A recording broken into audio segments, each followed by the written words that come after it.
Hi everyone, welcome back to my channel. మీరు ఎప్పుడైనా జలియన్ వాలాబాగ్ గురించి విన్నారా? అయితే ఏ సబ్జెక్ట్లో విన్నారు, ఏ క్లాస్లో విన్నారు అనేది కామెంట్ సెక్షన్లో కామెంట్ చేయండి.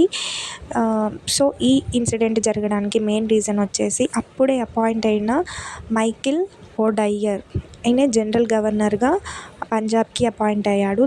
సో ఈయన ఏం చెప్పాడంటే, నేను అపాయింట్ అయిన తర్వాత గ్రూప్ వైజ్గా ఎవ్వరు కూడా బయట రోడ్ల మీద తిరగకూడదు, ఎలాంటి మీటింగ్స్ చేయకూడదు, ఎలాంటి ఫెస్టివల్స్ చేయకూడదు అనే ఒక నినాదాన్ని అయితే ఇస్తాడు. సో దానికి అగెనెస్ట్గా యాక్చువల్గా పంజాబ్లో ఎవ్రీ ఇయర్ బైసాఖి ఫెస్టివల్ జరుగుతూనే ఉంటుంది. అది ఫేమస్ ఫెస్టివల్ అనమాట. సో అందుకోసం అనేసి మన వాళ్ళందరూ గ్రూప్గా గ్యాదర్ అయ్యి ఈ జలియన్ వాలాబాగ్లో సమావేశం అవుతారు. సో నేను చెప్పినా కూడా వీళ్ళు వినకుండా గ్యాదర్ అయ్యారని చెప్పేసి ఓ'డయ్యర్ తన సైన్యంతో అందరినీ, ఇక్కడున్న మన ఇండియన్ పీపుల్ అందరినీ చంపేస్తాడనమాట. సో ఇక్కడ ఆ తూటాల